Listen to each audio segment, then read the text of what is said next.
Good morning, students. Today we will discuss the topic that is procedure for registration under GST. We have to follow some procedure for registering ourselves under GST. Under this procedure, there are mainly 3 steps. Step 1 is application for registration. That means every person who is liable for registration under GST shall apply for the registration in some application form. Now under this step, the first number of step is form and manner of application. That means किस form and किस manner में उसने application file करनी है.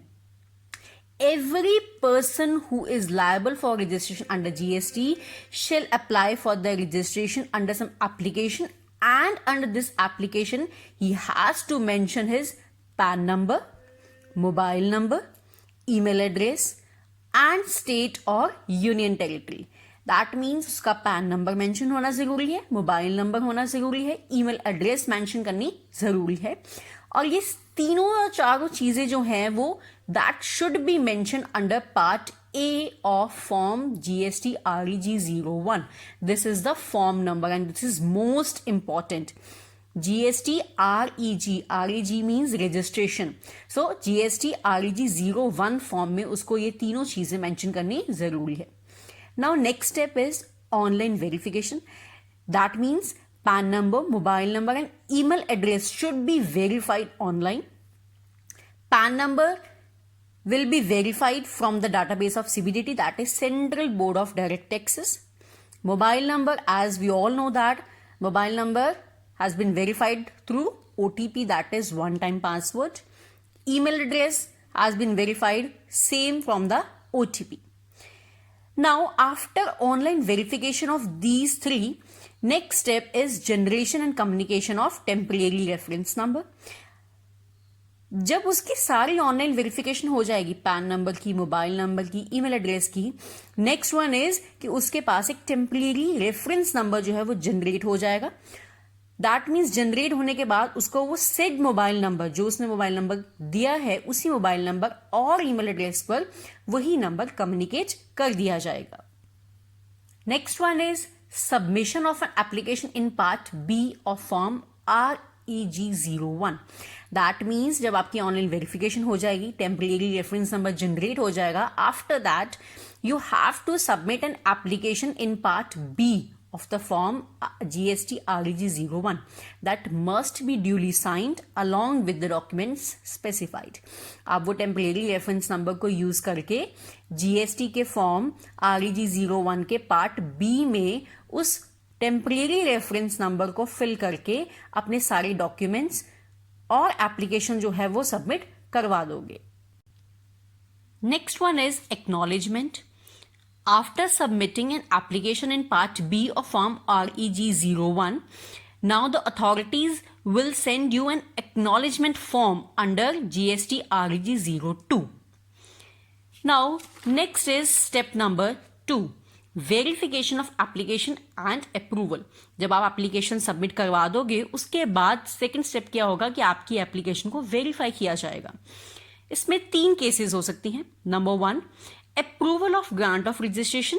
That means कि अगर आपकी application properly verified हो जाती है, दैट मीन्स अगर आपने सारी डॉक्यूमेंट्स जो है इन ऑर्डर लगाए हैं, everything found to be in order, अगर सारे डॉक्यूमेंट्स आपके इन ऑर्डर हैं, सारे डॉक्यूमेंट्स कंप्लीट है, कोई भी इंफॉर्मेशन जो है कंसील नहीं की गई, जो डिमांड किया गया वो सारे डॉक्यूमेंट्स आपने सेंड किए हैं, उस केस में आपको जो है रजिस्ट्रेशन की ग्रांट मिल जाएगी. दैट मीन्स आपको अप्रूवल मिल जाएगी रजिस्ट्रेशन की विद इन 3 वर्किंग डेज.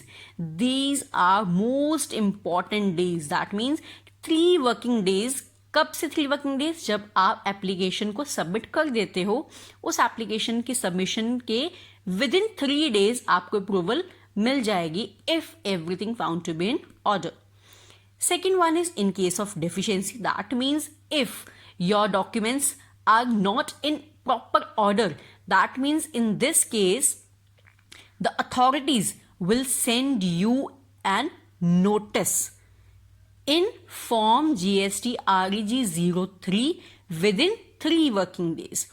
उन्हीं 3 दिन के अंदर अगर आपके डॉक्यूमेंट्स नहीं है देन वो 3 वर्किंग डेज के अंदर अंदर आपको GST REG 03 फॉर्म इशू कर देंगे. दैट मीन्स आपको एक नोटिस इशू किया जाएगा कि आप इस डेफिशिएंसी को फुलफिल कीजिए.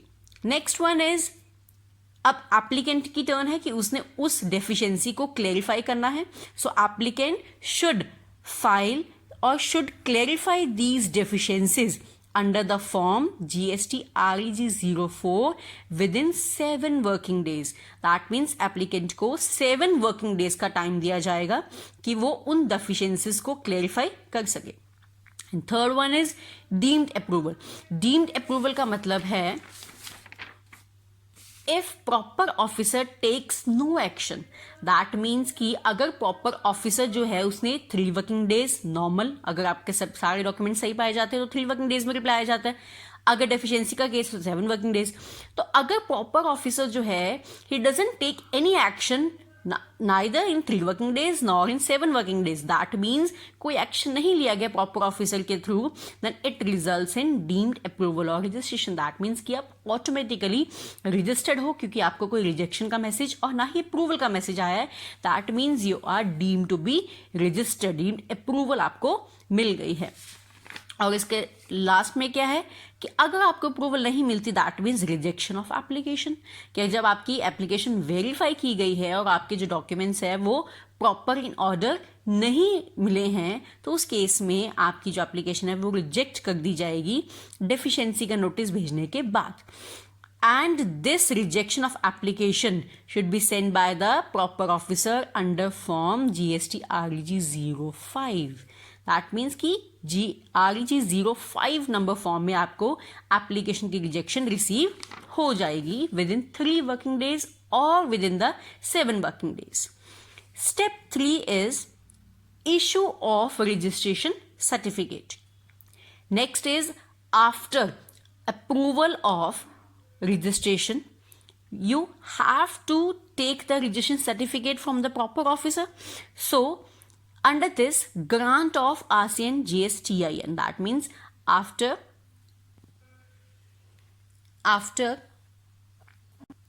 approval of the grant of registration within 3 working days, you will get the registration certificate and the authorities will send the registration certificate under the form GST REG 06.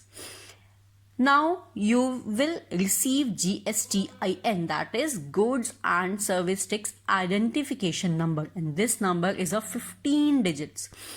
Under this, first 2 characters is from the state code, next 10 characters is from the PAN number, next 2 characters is from the entity code, and last 1 character is your checksum character. Next one is effective date of registration. That means if application submitted within the 30 working days. For example, a normal supplier who starts his business on 1st July 2020. That means कि उसने 1st July 2020 को अपना business start किया है. तो 1st जुलाई से लेके 1st August that mean 30 working days के अंदर अंदर अगर उसने एप्लीकेशन फाइल कर दी है अपने आप को रजिस्टर करवाने के लिए तो उस केस में उसकी इफेक्टिव डेट ऑफ रजिस्ट्रेशन कौन सी मानी जाएगी? The date on which person becomes liable. मतलब जिस दिन से उसने अपना बिजनेस स्टार्ट किया है, जिस दिन से वो लायबल हुआ है अपने आप को रजिस्टर करवाने के लिए. बट अगर उसने यही एप्लीकेशन आफ्टर 30 days सबमिट करवाई है, in that case the date of registration will be the date of grant of RC. That means जिस दिन उसको रजिस्ट्रेशन सर्टिफिकेट रिसीव होगा, आइदर उसको रिसीव हो 1 month बाद, 2 months बाद, तो वही डेट उसकी डेट ऑफ रजिस्ट्रेशन मान ली जाएगी. और इस केस में लॉस उस पर्सन का ही होगा. क्यों होगा? क्योंकि 1st जुलाई को उसने बिजनेस स्टार्ट किया है और फॉर एग्जाम्पल उसको RC मिली है 1st of October, तो जुलाई से लेके अक्टूबर तक मतलब कि वो रजिस्टर्ड नहीं था क्योंकि उसकी तो डेट अब अक्टूबर वाली मानी जाएगी डेट ऑफ रजिस्ट्रेशन. तो जुलाई से लेके अक्टूबर तक की जितनी भी सेल है उसका वो ITC भी क्लेम नहीं कर सकता बिकॉज उसके पास रजिस्ट्रेशन सर्टिफिकेट ही नहीं था, वो रजिस्टर्ड ही नहीं था GST के अंदर. Next one is digitally sign by the proper officer. Automatically कि जो आपको RC रिसीव होगा that must be duly signed by the proper officer. Officer may be rank of commissioner or maybe anyone else. Next one is time limit to issue a certificate. That means कि कितने time के अंदर अंदर जो authorities हैं वो आपको registration certificate issue कर देगी, वो हम पहले भी डिस्कस कर चुके हैं।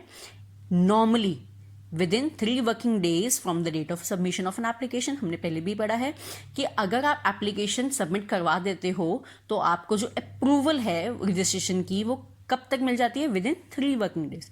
बट अगर आपके डॉक्यूमेंट्स में कोई डेफिशिएंसी आ गई है, इन केस ऑफ डेफिशिएंसी, तो वही सर्टिफिकेट आपको विद इन 7 वर्किंग डेज जो है वो रिसीव हो जाता है। दैट मीन्स आपको रजिस्ट्रेशन सर्टिफिकेट इशू कर दिया जाता है। So that's is all about registration procedure under GST. We have to take 3 steps. Step 1 था application, सबसे पहले application फाइल करना। Step 2 था आपके पास वेरिफिकेशन करनी, और Step 3 हमने पढ़ा है grant of the registration certificate. I hope you all understand this video. Thank you.